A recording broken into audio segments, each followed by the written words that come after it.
Welcome to real news. ముందుగా headlines చూద్దాం.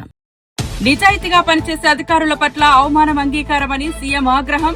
ప్రజాసేవకుల కృషిని వక్రీకరిస్తున్న వారిపై చంద్రబాబు ఆగ్రహం. ఫేక్ ఫెలోస్ వల్ల రాష్ట్ర ప్రగతి దెబ్బతింటోందని సీఎం వ్యాఖ్య. నిజమైన సమాచారాన్ని విశ్వసించాలంటూ ప్రజలకు చంద్రబాబు పిలుపు. అజహరుద్దీన్ కు అవకాశం నిరాకరించడం బీజేపీ కుట్ర అని బట్టి ఫైర్. మైనార్టీ నేతల అడ్డంకిపై బీజేపీ ద్వంద్వ వైఖరి ఎండగట్టిన బట్టి. దేశ గౌరవానికి మద్దతిచ్చే రాజకీయాలు ఆపండని వ్యాఖ్య. మతం పేరుతో రాజకీయాలు దేశానికి ప్రమాదమన్న deputy CM.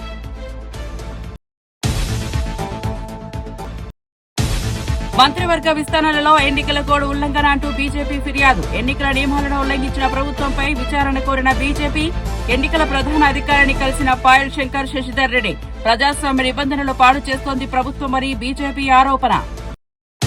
Baahubali the epic premier లో రాజమౌళి సందడి. ప్రేక్షకుల ప్రేమే నా విజయ రహస్యమని రాజమౌళి వ్యాఖ్య. బాహుబలి విడుదలై 10 ఏళ్లైన అభిమానుల ఉత్సాహం మళ్లీ పుంజుకుందని వెల్లడి. బాహుబలి ప్రీమియర్ వేడుకకు భారీగా హాజరైన సినీ ప్రియులు. తుఫాన్లో ప్రజలు విలవిలలాడుతుంటే ప్రచారంలో సీఎం బిజీగా ఉన్నారని దాడిశెట్టి ఫైర్. ప్రాణ నష్టం జరుగుతున్నా ప్రభుత్వం గొప్పలు చెప్పుకుంటోందని రాజా విమర్శ. బాధిత కుటుంబాలకు తక్షణ సహాయం అందించాలని వైసీపీ డిమాండ్.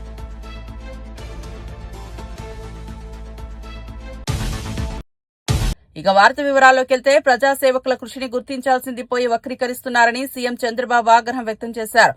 కొందరు ఫేక్ ఫెలోస్ నకిలీ వార్తలు పంచి ప్రజల్లో గందరగోళం సృష్టిస్తున్నారని వ్యాఖ్యానించారు. ప్రభుత్వ పనితీరు గురించి ఇంత హోంవర్క్ జరుగుతున్నా నిజాలను వక్రీకరించే వ్యక్తులు దురుద్దేశంతో వ్యవహరిస్తున్నారని విమర్శించారు.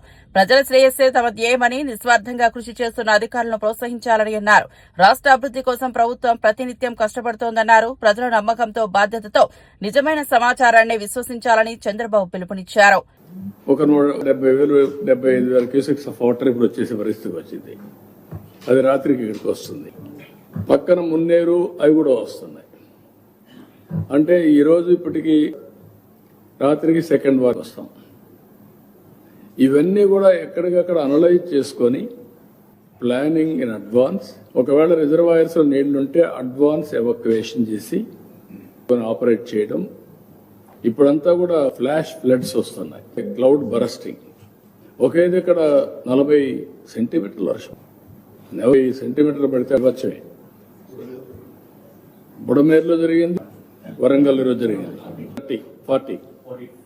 42 సెంటీమీటర్లు పడిపోయింది. ఇలాంటివన్నీ కూడా ముందుగానే ఫోర్కాస్ట్ చేసి హెవీ టు మోడరేట్ ఎంత పర్ఫెక్ట్ కూడా రాలా.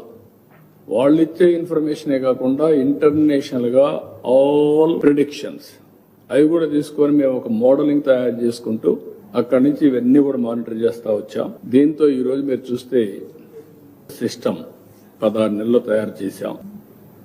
టెక్నాలజీని కూడా ఇంటిగ్రేట్ చేశాం. టెక్నాలజీ ఇంటిగ్రేట్ చేసి ఇప్పుడు ఉదాహరణకు మీరు ఒక వదులుతారు, ప్రతి ఒక్క పెన్షన్ ఇచ్చారో టెక్నాలజీ ఆడిటింగ్ ఆటోమేటిక్ గా మాకు వచ్చారా, వాళ్ళు ఏదైనా అక్కడ ఇచ్చారా, నరేగా వర్క్ సైట్ ఉంటే అక్కడ ఇచ్చారా, లేదంటే పంచాయతీ ఆఫీసులు ఇచ్చారా, క్లారిటీ వస్తుంది. దాని రీజన్స్ కూడా జస్టిఫికేషన్ వస్తుంది.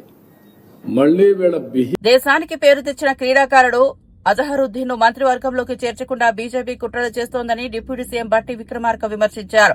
ఇలాంటి రాజకీయ వైఖరులు ప్రజాస్వామ్యానికి మచ్చ తెచ్చాయని అన్నారు.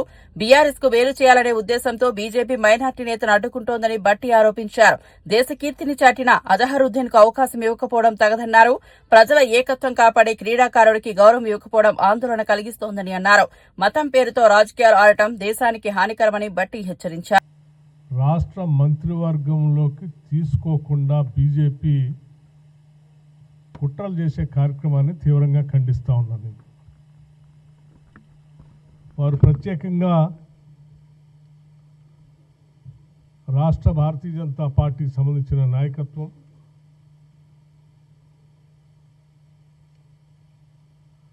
Chief electoral officer Telangana state హైదరాబాద్కి ప్రత్యేకంగా ఒక లేఖ రాసి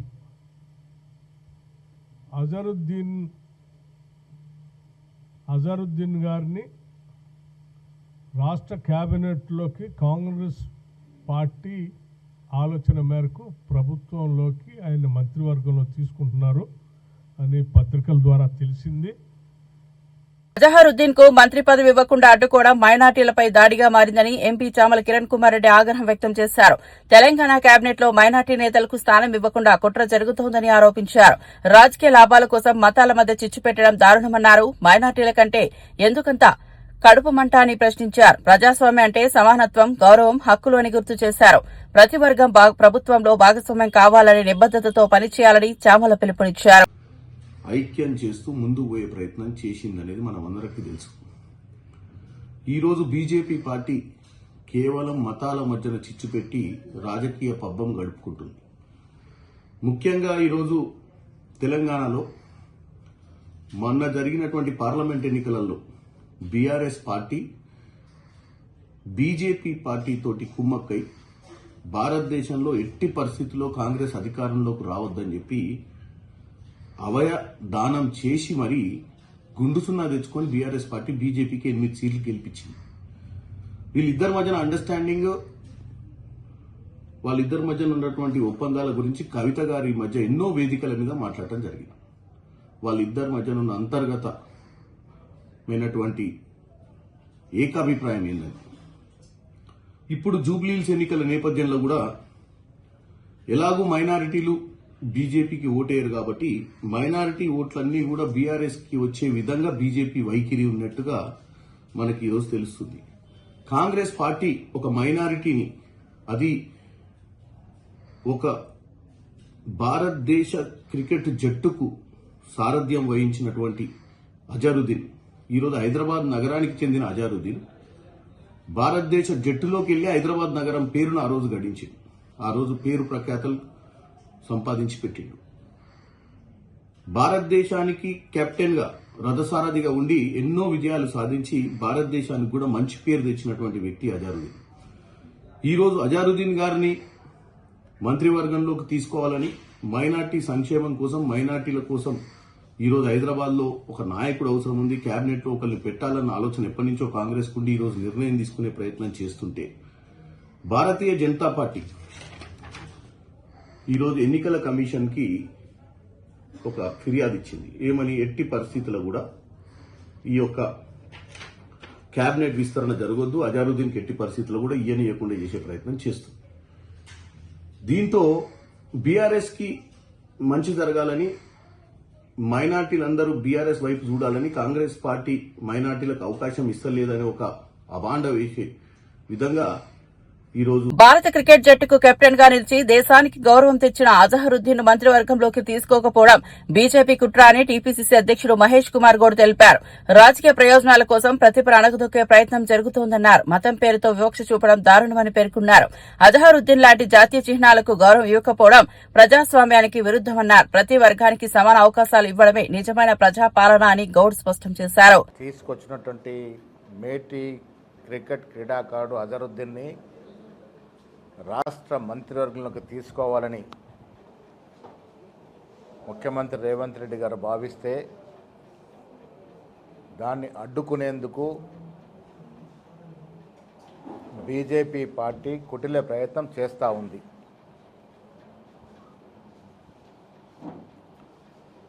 అజహరుద్దీన్ గారి గురించి ఈ దేశ ప్రజలకు, రాష్ట్ర ప్రజలకు, ముఖ్యంగా తెలంగాణ ప్రజలకు, హైదరాబాద్ ప్రజలకు తెలియంది కాదు. సుదీర్ఘకాలం భారత క్రికెట్ జట్టుకు కెప్టెన్గా వ్యవహరించి ఆ దశలో ఎన్నో విజయాలు సాధించినటువంటి ఘనత. ఎన్టీఆర్ భవన్ లో జరిగిన మీడియా సమావేశంలో టీడీపీ సీనియర్ నేత వర్లరామయ్య తన నైతిక దృఢతను ప్రదర్శించారు. తన హయాంలో తప్పు జరిగితే తానే బాధ్యత వహిస్తారని బహిరంగంగా ప్రకటించారు. పార్టీ సిద్ధాంతాలకు కట్టుబడి పనిచేస్తారని స్పష్టం చేశారు. ప్రజల నమ్మకాన్ని నిలబెట్టుకోవడమే తన లక్ష్యమని అన్నారు. రాజకీయాల్లో నిజాయితీతో పనిచేయడం ద్వారా మాత్రమే విశ్వాసం పొందవచ్చని పేర్కొన్నారు. ప్రభుత్వ విధానాలపై వచ్చిన విమర్శలకు తగిన సమాధానాలు ఇవ్వడానికి సిద్దంగా ఉన్నానని తెలిపారు. భువన గారా వై సుబ్బారెడ్డి అనుకో, వై సుబ్బారెడ్డి ఎలా పంపిస్తారు అతన్ని? సరే పంపించారు, పో. ఎఫ్ఐఆర్ నుంచి చివరి వరకు కూడా ఈ కేసులో టీటీడీ బోర్డు తప్పటడుగు వేస్తూనే ఉన్నది, తప్పటడుగులు వేస్తూనే ఉన్నది. ఇది 409 వేయినప్పుడే టీటీడీ ఉలిక్కిపడాలి. ఏమి దర్యాప్తు చేస్తున్నారు? 41 నోటీస్ ఇచ్చి పంపినంటే ఉలిక్కిపడాలి. కానీ ఇక్కడ టీటీడీ బోర్డే ఇతన్ని దొంగని బయటకు రప్పించింది. ఏ ఇబ్బంది లేకుండా, ఏ ఆటంకం లేకుండా అతనికి 41 నోటీస్ ఇచ్చి బయటికి పంపించారు. అది అయిపోయిన తర్వాత 100 కోట్ల రూపాయల పైబడిన డబ్బు దొంగతనం చేశారని ప్రాథమికంగా ఎఫ్ఐఆర్ ఉంటే, కరెక్ట్గా 1 నెల తర్వాత 30 ఏప్రిల్న ఎఫ్ఐఆర్ రిజిస్టర్ చేశారు. 29 నైట్ అనుకుంటా ఎఫ్ఐఆర్ రిజిస్టర్ చేశారు. సరిగ్గా నెల తర్వాత ఛార్జ్షీట్ ప్రిపేర్ చేశాడు. మామూలు కేసులు అయితే నెలల తరబడి పడి ఉంటాయి. అందుకని బోర్డు ఇంటర్ఫీరెన్స్ ఇక్కడ. వైవి సుబ్బారెడ్డి గారు ఆతృత ఇక్కడ. ఎందుకు ఆతృత పడ్డాడో చెబుతాను నేను. ఆయన నెలలోనే ఛార్జ్షీట్ తయారు చేశాడు. 31/5/2023 very next day 30 chargesheet, very next day chargesheet Tirupati 2nd additional judicial first class magistrate, 2nd additional judicial first class magistrate వారి కోర్టులో ఛార్జ్షీట్ వేశారు. సంతకం పెట్టి కోర్టులో వేశారు.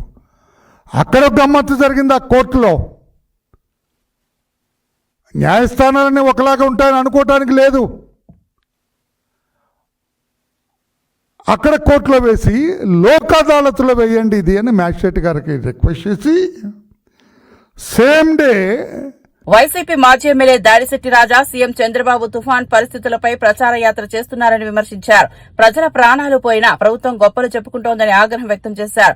తుఫాన్ కారణంగా రాష్ట్ర వ్యాప్తంగా 8 మంది ప్రాణాలు కోల్పోయారని గుర్తు చేశారు. బాధిత కుటుంబాలకు ప్రభుత్వం తక్షణ సహాయం అందించాల్సిన అవసరం ఉందని అన్నారు. కష్ట సమయంలో రాజకీయ ప్రయోజనాల కోసం ప్రచారం చేయడం తగదని విమర్శించారు. ప్రజల సమస్యలను పరిష్కరించడం ప్రభుత్వ ధర్మమని గుర్తు చేశారు.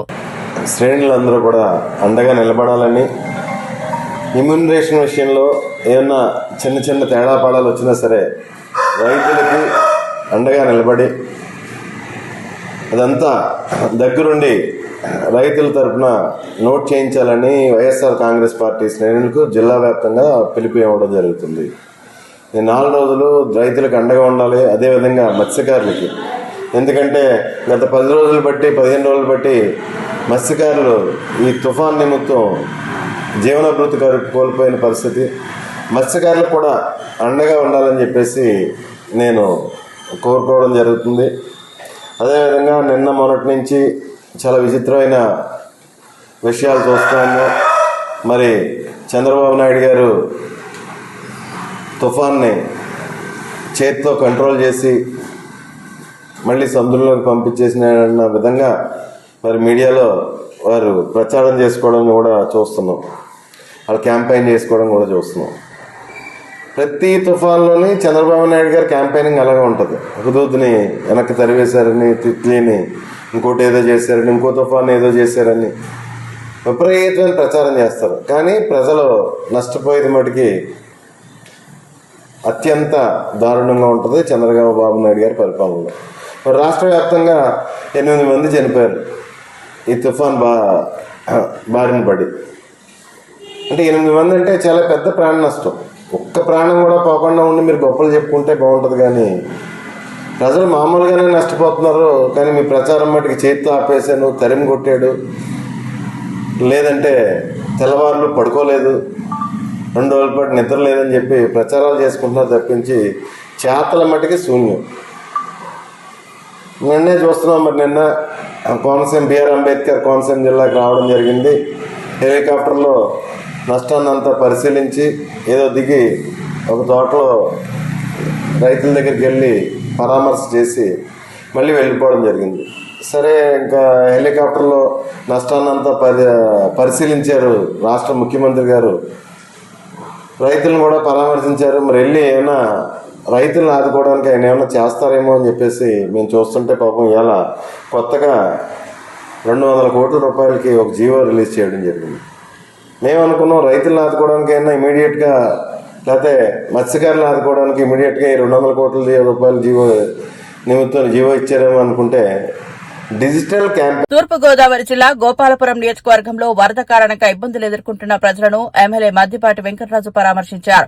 పెద్దాపురం గ్రామంలో నీరు 5 అడుగుల మేర చేరినట్లు గుర్తించారు. బాధితులకు ఆహారం, నీరు, వైద్యం అందించాలని అధికారులను ఆదేశించారు. పారిశుద్ధ్య పనులను పూర్తి స్థాయిలో చేయాలని సూచించారు. గతంలో జరిగిన అభివృద్ది పనుల వల్లే పెద్ద నష్టం తప్పిందని తెలిపారు. ప్రభుత్వం ప్రజల పక్కన ఉందని ఎమ్మెల్యే భరోసా ఇచ్చారు. అకాల వర్షాలు వస్తాయి, అందరూ అప్రమత్తంగా ఉండాలని ముందే వారు చెప్పారు. ఆ రీతిగానే ఈ తెల్లవారుజామున కుండపోత వాన వల్ల గోపాలపురం నియోజకవర్గ 4 మండలాల పరిధిలో కొన్ని గ్రామాలు నీట మునిగాయి. అయితే గతంలో కూడా తీసుకున్న కొన్ని చర్యల వల్ల, చంద్రబాబు నాయుడు గారు అభివృద్ధిలో భాగంగా ఇచ్చిన కొన్ని నిధుల వల్ల, దేవరపల్లి వరకు చేసిన అభివృద్ధి పనుల వల్ల అత్యధిక వర్షపాతం అక్కడ పడ్డప్పటికీ ఆ టౌన్లో ఎలాంటి ముంపు లేకుండా కాపాడుకోగలిగాం. అయినప్పటికీ ఇంకా అభివృద్ధి శరవేగంగా కొనసాగుతూనే ఉంది. ఇంకా మరిన్ని కార్యక్రమాలు, అభివృద్ధి కార్యక్రమాలు చేయాలి. ఈ తరుణంలో గతంలో పరిపాలించిన పాలకులు ఈ యొక్క నీటిపారుదల శాఖను కానీ, డ్రైనేజీ వ్యవస్థను కానీ, ఈ యొక్క పిల్ల కాలువలు కానీ, అలా విధంగా డ్రైనేజీలు కానీ, ఇలా పంట కాలువలు కావచ్చు, పుడుగు తీతలు తీగిపోవడం, అదంతా పూర్తిగా పెరిగిపోవడం వలన ఈ రోజున ఇలా అకాల వర్షం, కుండపోత వాన వచ్చినప్పుడు ఇలాంటి ప్రకృతి విపత్తి సందర్భంలో చాలా ఇళ్ళు నీట మునిగిపోయినాయి. అవన్నీ పరిశీలించాం. ఉదయం నుంచి కూడా 4 మండలాలు తిరుగుతూ ఎక్కడెక్కడైతే ఈ వర్షం తాకిడికి నీట మునిగిన ఇళ్ళని పరిశీలిస్తున్నాం. ఖచ్చితంగా బాధితులకి అండగా నిలబడతాం. ముఖ్యమంత్రి వర్యులు చంద్రబాబు నాయుడు గారు ఆల్రెడీ ఆదేశాలు ఇచ్చారు. ఎక్కడెక్కడ పంట నష్టం కానీ, ఇళ్ల నష్టం కానీ ఏది జరిగినా ఈ తుఫాను నష్టాన్ని త్వరితగతిన అంచనాలు వేసి పంపించండి, ప్రభుత్వం ఖచ్చితంగా అందరికీ సాయం చేస్తుందని మాటిచ్చారు. అదేవిధంగా ఎవరైతే ఈ యొక్క నీట మునిగిన ఇళ్ళు ఉన్నాయో వీళ్ళందరికీ ఈవేళంతా కూడా ఉదయం టిఫిన్, మధ్యాహ్నం భోజనం, సాయంత్రం భోజనాలు కూడా మా నాయకుల సహకారంతో ఏర్పాట్లు చేస్తాం. ఖచ్చితంగా త్వరితగతిన ఆల్రెడీ పనులు మొదలెట్టాం. ఈ యొక్క డ్రైన్ అవుట్ చేయడానికి వాటర్ని ఏమేమి చేయాలనేది యంత్రాంగం అంతా కూడా అప్రమత్తంగా ఉన్నాం. అటు ప్రభుత్వాధికారులు, ఇటు పోలీస్ శాఖ వారు, రెవెన్యూ వారు అందరూ కూడా మేమందరం సమన్వయం చేసుకుని ఈ యొక్క నీటిని త్వరితగతిన బయటకు పంపే విధంగా ఆ యొక్క ప్రొక్లైన్స్ వీటన్నిటిని వాడుకుంటూ మేము ఆ డ్రైన్ అవుట్ చేసే పని చేస్తున్నాం. మరో పక్క ఈ బాధిత కుటుంబాలకి ఆహార ఏర్పాట్లు కూడా చేస్తూ, మూడవదిగా ఈ యొక్క తీవ్రత వల్ల, తుఫాను వల్ల దెబ్బతిన్న పంటలైతేనేమి, పొలాలైతేనేమి, ఇళ్ళు అయితేనేమి, పశు సంపద అయితేనేమి, ఎక్కడెక్కడ జరిగిన ఆస్తి నష్టాన్ని కూడా అంచనాలు వేస్తున్నాం.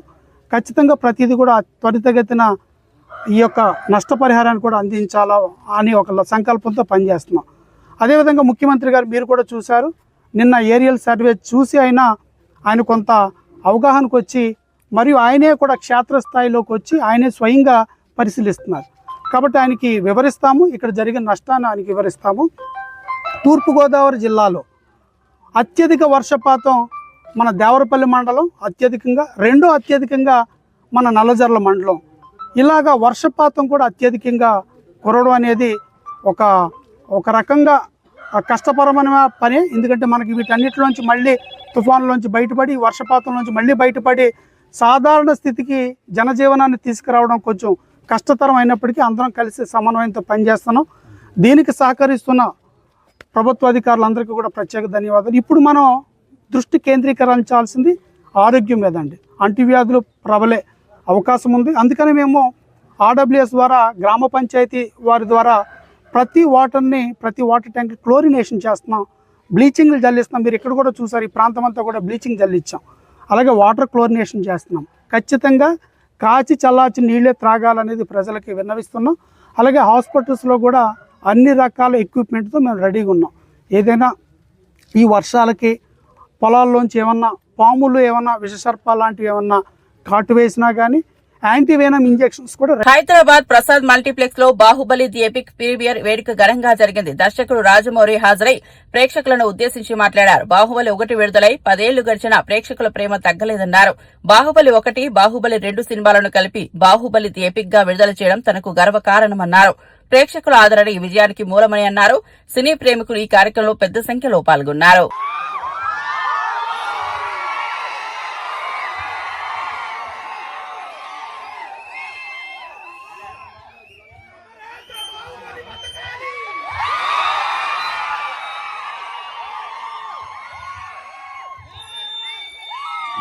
తోటి మాహిష్మతి ప్రజలందరికీ శుభాభినందనలు. మన రాజ్యంలో పంటలు ఎలా పండుతున్నాయి? వ్యాపారాలు బాగా జరుగుతున్నాయా? రాజమాత దేవసేన ఆధ్వర్యంలో మహేంద్ర బాహుబలి పాలన ఎలా ఉంది? ఆ ముసలుడు బతకాలో చావాలో తెలియక బిజ్జల దేవుడు ఏడుస్తా చస్తా అటు ఇటు తిరుగుతున్నాడు. బానే ఉన్నాడా? అయిపోయాడా? ఎంత ప్రేమ చూపించారండి మీరు మా మీద, బాహుబలి మీద. 10 సంవత్సరాలు అయినా కూడా ఎక్కడ మీ ప్రేమ తగ్గలేదు, మీ అభిమానం తగ్గలేదు. I don't think I can express my love back to you in words. Thank you very much. So, ఈ 10 సంవత్సరాల తర్వాత ఎందుకు బాహుబలిని తీసుకురావాలి అంటే ఫీడ్బ్యాక్ వస్తుంది. It's just your love. You continuously kept asking ఏంటి బాహుబలిలో ఏం జరుగుతుంది, మాహిష్మతిలో ఏం జరుగుతుంది, కంటిన్యూస్గా అడుగుతా ఉన్నారు. That's way we thought we should bring it back. But ఎలా తీసుకురావడం, జస్ట్ రిలీజ్గా చేసేయడమా? We should do something better kada అని చెప్పి we came out this idea of bringing both the films together as epic. మీరు 10 సంవత్సరాలుగా మీరు విజిల్స్ కొట్టి, క్లాప్స్ కొట్టి, ఎమోషనల్ ఫీల్ అయ్యి, కన్నీళ్లు పెట్టి, ఆనందపడి చేసిన సీన్స్ అన్ని ఉంచాను అనుకుంటున్నాను. Please watch it, give me your feedback and keep giving us your love. Thank you very much and Jai Mahishmati. Watch it and enjoy. Thank you very much.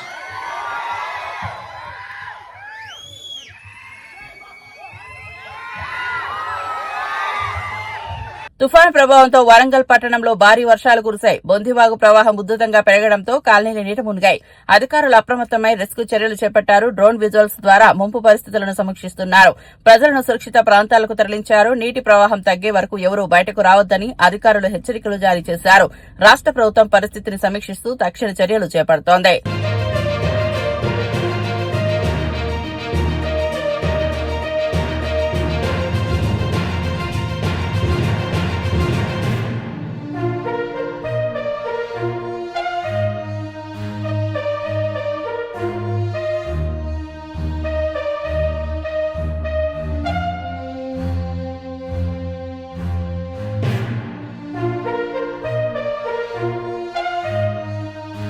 మంత్రివర్గ విస్తరణలో ఎన్నికల కోడ్ ఉల్లంఘించారని బీజేపీ నేతలు ఆరోపించారు. MLA Payal Shankar, senior నేత శశిధర్ రెడ్డి హైదరాబాద్ లోని రాష్ట్ర ఎన్నికల ప్రధాన అధికారి సుదర్శన్ రెడ్డిని కలిశారు.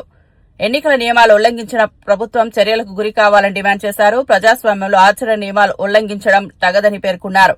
అధికారులు వెంటనే దర్యాప్తు చేపట్టి తగిన చర్యలు తీసుకోవాలని బీజేపీ నేతలు విజ్ఞప్తి చేశారు. అజారుద్దీన్ కు మంత్రివర్గంలో స్థానం ఇస్తానని ఈరోజు చెప్పడం జరిగింది. కాంగ్రెస్ పార్టీని సూటిగా అడగదలుచు. 2 సంవత్సరాలైంది కదా మీ రాష్ట్రంలో మీరు అధికారంలోకి వచ్చి. ఇంకొక 10 రోజులు ఆగితే మోడల్ కోడ్ కండక్ట్ పూర్తయిపోతుంది కదా. ఇంత హుటాహుటిన ఏం ఆశించి మీరు ఈ యొక్క చర్య చేస్తా ఉన్నారో తెలంగాణ ప్రజలకు సమాధానం చెప్పాల్సినటువంటి అవసరం ఉన్నది. ప్రత్యేకంగా ఏ 20% వర్గం మీదనైతే మీరు ఆధారపడి ఈ రాష్ట్రంలో రాజకీయాలు చేయాలనుకుంటున్నారో మిగతా 80% వర్గం కూడా మీ యొక్క చర్యలను గమనిస్తా ఉన్నారు. ఎట్టి పరిస్థితులలో ఎన్నికల నియమావళిని ఉల్లంఘించి చేసేటటువంటి ఈ కార్యక్రమాన్ని ఎన్నికల కమిషన్ అడ్డుకొని తీరాలని భారతీయ జనతా పార్టీ తరఫున విజ్ఞప్తి చేయడం జరిగింది. చనగని దయాకర్ విలేకరుల సమావేశం నిర్వహించారు. ప్రస్తుత రాజకీయ పరిణామాలు, పార్టీ వ్యూహాలు, ప్రజా సమస్యలపై పార్టీ తీసుకుంటున్న నిర్ణయాలను వివరించారు. కాంగ్రెస్ పార్టీ రాష్ట్ర ప్రజలకు అండగా నిలుస్తుందని స్పష్టం చేశారు. ప్రజా సమస్యల పరిష్కారమే తమ లక్ష్యమని పేర్కొన్నారు. పలు సంక్షేమ కార్యక్రమాలు, అభివృద్ది ప్రణాళికలపై ప్రజలకు అవగాహన కల్పించడానికి మీడియా సహాయం కోరారు. ప్రజలందరూ గమనించాలని మేము కోరుతా ఉన్నాం. ఇవాళ 10 ఏళ్ళు కేంద్ర మంత్రిగా ఉండి జూబ్లీస్కి ఆయన చేసింది ఏంది, ఆయన పీకింది ఏందని నేను అంటా ఉన్నాను. ఏమన్నా అక్కడ ఏమన్నా పర్యటన చేసి ఏమైనా అభివృద్ధి కార్యక్రమాలు చేసిండా, లేదా పోయిన ఎమ్మెల్యే ఏమన్నా చేశాడు? అక్కడ ప్రజలకు చేసింది ఏంది? గాంధీ భవన్ లో ఫిషరీస్ చైర్మన్ మెట్టు సాయి కుమార్ విలేకరుల సమావేశంలో మాట్లాడారు. తుఫాను ప్రభావంతో నష్టపోయిన మత్స్యకారులకు తక్షణ సహాయం అందించేందుకు ప్రభుత్వం చర్యలు తీసుకుంటోందని తెలిపారు.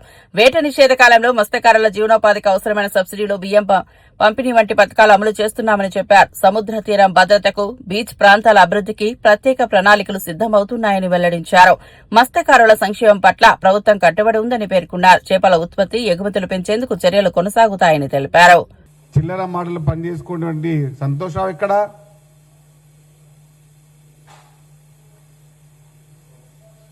కలువ కుంట్ల కుటుంబం, ఇది కలువ కుట్రల కుటుంబం, ఇది కలువ కుతంత్రాల కుటుంబం. కేటీఆర్ గారు ఏమనుకుంటారంటే తండ్రి తర్వాత నేనే సీఎం ఉండాలి అనుకున్నటువంటి కల్వకుంట్ల తారక రామారావు గారు ఇది రాజరిక పాలన కాదు, తండ్రి తర్వాత కొడుకుకినికే ఇది రాజకీయ పాలన కాదు, ఇది రాజ్యాంగబద్ధమైన పాలన, ఇది రాజ్యాంగ వ్యవస్థ ఏర్పడే పాలన, ఇది రాజ్యాంగ నిర్మాణం కోసం ఏర్పడే పాలన. ఇది తండ్రి తర్వాత కొడుకు, ఆ కొడుకు తర్వాత ఆ కొడుకు, ఆ కొడుకు తర్వాత ఇంకో కొడుకు, పెద్దమ్మ కొడుకు, చిన్నమ్మ కొడుకు, చెల్లె కొడుకు, అక్క కొడుకు, సడ్డకున్ కొడుకు, వీళ్ళందరికీ రాజకీయం చేయించండి. మీరు ఇప్పుడు తెలంగాణ రాష్ట్రంలో అడ్రస్ లేకుండా, అనామతు లేకుండా ఉన్నారు. తెలంగాణ ప్రజలు మీకు పెట్టిన శాపం అది. ఆ శాపం పరిపూర్ణం కావాలంటే మీరు 14 సంవత్సరాలు వనవాసం చేయాల్సిందే. బీఆర్ఎస్ పార్టీ నాయకులు, బీఆర్ఎస్ పార్టీ వ్యవస్థ మొత్తం ఇంకా 14 సంవత్సరాలు వనవాసం చేయాల్సిందే.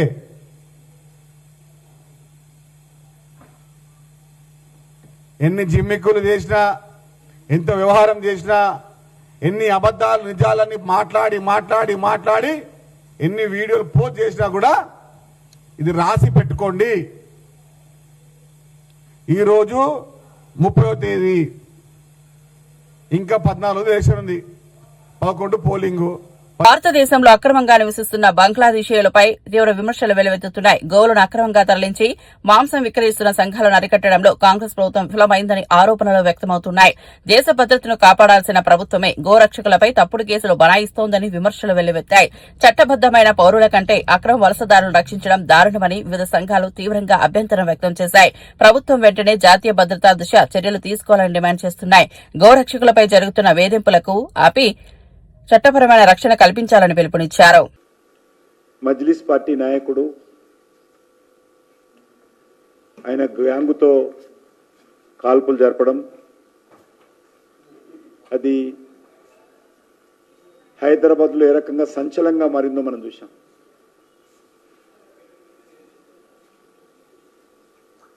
ఈ రకమైనటువంటి చట్ట వ్యతిరేక చర్యలను భారతీయ జనతా పార్టీ తీవ్రంగా ఖండించింది. ఆ రోజే స్వయంగా మేమందరము వెళ్ళి హాస్పిటల్లో మరి ఆ యొక్క ప్రశాంత్ కుమార్కు సకాలంలో వైద్యం అందించేటువంటి ప్రయత్నము డాక్టర్లతో కలిసి మరి అందరం ప్రయత్నం చేయడం జరిగింది. ఈ కేసుకు సంబంధించి రాచకొండ కమిషనర్ పత్రికా విలేకరుల సమావేశంలో 3 అరెస్ట్ చేశాము, ఇంకొక వ్యక్తి మరి అబ్స్కాండింగ్ ఉండాలని చెప్పడం జరిగింది. ఈ యొక్క కీసరలోని రాంపల్లి గ్రామానికి చెందినటువంటి ప్రశాంత్ గత అనేక సంవత్సరాలుగా ఈ యొక్క గో సంరక్షణలో పనిచేస్తూ ఉన్నాడు. ఆయనే కాదు, అనేక మంది కూడా ఈరోజు గో సంరక్షణ కోసం పనిచేస్తున్న విషయాన్ని మనం చూస్తూ ఉన్నాము. పోలీసులు చేయాల్సినటువంటి పని గోరక్షకులు చేస్తూ ఉంటే పోలీసులు చేయూతను అందించి వాళ్ళకు అండగా ఉండాల్సినటువంటి వాళ్ళు అక్రమంగా చట్ట వ్యతిరేకంగా